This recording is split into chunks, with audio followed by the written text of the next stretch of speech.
প্রথমে আপনাদের বাংলাদেশে অনেক অনেক একটা টেলিভিশন এখন রেডি না একটু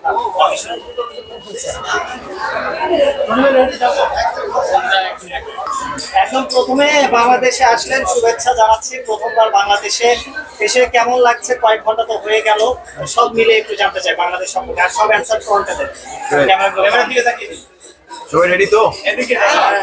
সালাম আলাইকুম, সবাইকে জুম্মা মুবারক।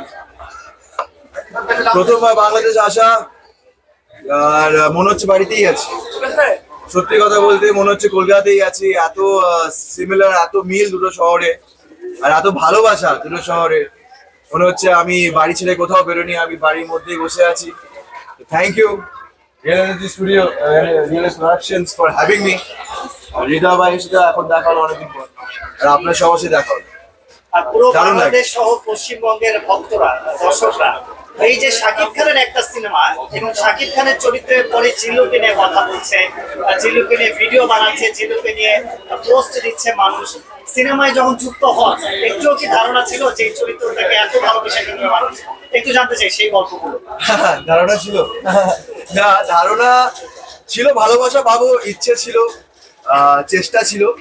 তবে থ্যাংকস টু হৃদয় ভাই অ্যান্ড শাকিব স্যার, অবভিয়াস যে ওটা সেই স্বপ্নটা সত্যি হয়েছে। তবে এই লেভেলে যাবে, এই স্তরে যাবে, সেটা একেবারেই মানে কল্পনার বাইরে ছিল, জাস্ট কল্পনার বাইরে ছিল। তবে হৃদয় ভাই বলেছিলেন, যখন আমরা শুটটা করছিলাম, এই জিল্লু মালদে, যখন আমরা গানের সিনটা, ক্লাইম্যাক্স সিনটা শুট করছি, হৃদয় ভাই আসে আমার পাশে আর এসে বলে কি, স্যাম একটা কথা বলছি, এই সংলাপটা হিট হয়ে যাবে। বলছেন স্যার? আমি তখন বুঝিনি ব্যাপারটা, ক্যারেক্টারটা হিট হয়ে যাবে ওই জায়গাটা বলে, এই যে বললো না, শাকিব স্যার বলে দিল না হিট হয়ে যাবে।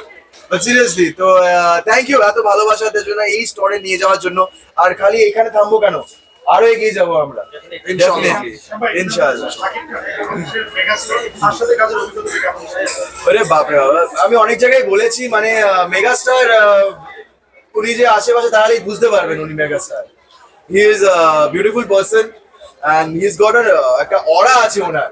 এই অরাটা আপনি পরে একটা মানে মুগ্ধ হয়ে যাবেন, একটু মানে ওই কথা বেরোবে না মুখ দিয়ে, এরকম একটা ব্যাপার।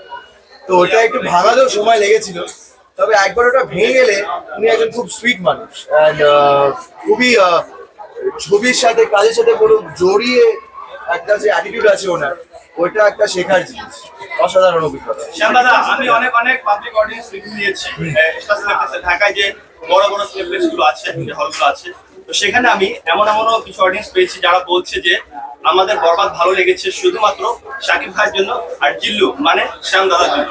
এই ব্যাপারটা আপনার কাছে কেমন লাগে, এই যখন মানুষ অডিয়েন্স এই কমেন্ট গুলো করে বা এই রিভিউ গুলো দেয়? এটা আরো বেশি করে বলুন, তাহলেই তো নায়ক হয়ে উঠবো নাকি, তাই না? তো এগুলো আরো বেশি করে বলুন, এটাই বলবো। But thank you so much, thank you. আমি প্রচন্ড কৃতজ্ঞ, আমার কাজ ভালো লেগেছে। আমি কৃতজ্ঞ আমার টিমের কাছে, আমাকে ওই জায়গাটা দেওয়ার জন্য, এডিটটা দেওয়ার জন্য, আর শাকিব ভাইকে, শাকিবিয়ান্সকে, আর এরকম একটা বড় ছবি করার জন্য, যেখানে মানে আমি অনেক রিভিউ দেখছি সারাক্ষণ, আমি পশ্চিমবঙ্গে বসে দেখছি যারা যারা মানে জীবনেও সিনেমা হলে যায়নি, তারাও প্রথমবার সিনেমা হলে যাচ্ছে। আর এটাই হচ্ছে একটা সিনেমার পাওয়ার, যে একটা হিট সিনেমার পাওয়ার, টেনে আনার পাওয়ার।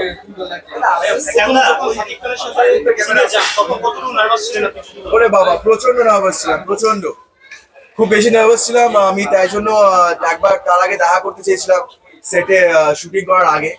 তো দেখাটা করে বেশ আরো বেশি নার্ভাস হয়ে গেলাম। তো কিন্তু উনি ওটা বোঝেন যে ওনার সামনে আসলে অন্য অভিনেতা, মানে যারা স্পেশালি আমার মতন যারা প্রথম এরকম একটা কাজ করছে, বড় কাজ করছে, তাদের একটা নার্ভাসনেস হওয়ার যে বিষয়টা, সেটাকে উনি ভাঙতে হেল্পও করেন। তো সেটা করেছেন, তার জন্য আমি কৃতজ্ঞ তার কাছে। আর তারপর তো বাকিটা ইতিহাস, জিল্লু, আরিয়ান মির্জা, আপনারা দর্শকরা যা বলছেন, যে ভালোবাসাটা ওনার জন্য ফুটে উঠেছে অনেকটাই। বিষয় হচ্ছে বরবাদ সিনেমাটাতে আপনার ক্যারেক্টারটা এমন ভাবে তৈরি করা হয়েছে, আপনার ক্যারেক্টার যে আবহটা, মানে আরিয়ান মির্জা থাকলে শ্যামকে থাকতে হবে, শ্যামকে থাকলে আরিয়ান মির্জাকে থাকতে হবে, এমন একটা বিষয় কিন্তু করছে। যে কোনো ভাবে আমরা বলতে পারি যে আরিয়ান মির্জার অপোজিট মানে ছায়াই আপনি, যেখানে আপনার ইশারা বা আপনাকে ছাড়া তার কোনো কিছুই হয় না। তো বিষয়টা কি মানে যখন আপনি এটা প্লে করছিলেন, ক্যারেক্টারটা প্লে করছিলেন, এখন তো আপনার নিজের প্র্যাকটিস থাকে, প্রিভিয়াস মানে কোনো প্র্যাকটিস করেছেন কিনা সেটার জন্য, রিহার্সাল করেছেন কিনা? হ্যাঁ, একটা খুব ভালো বই আছে অ্যাক্টিং নিয়ে, অ্যাক্টর প্রিপেয়ার্স। সো অ্যাক্টরদের কাজটাই হচ্ছে প্রিপেয়ার করা। তো অ্যাবসলিউটলি প্রিপারেশন অনেক ছিল। আমরা একটু জানতে চাই, শাকিব খানের সাথে আগে পশ্চিমবঙ্গে ইদিকা পাল কাজ করেছেন এবং তারপর ইদিকা পাল পশ্চিমবঙ্গেও খুব জনপ্রিয় হয়ে গেছেন, খাদানে কাজ করেছেন, আবার বরবাদে করলেন।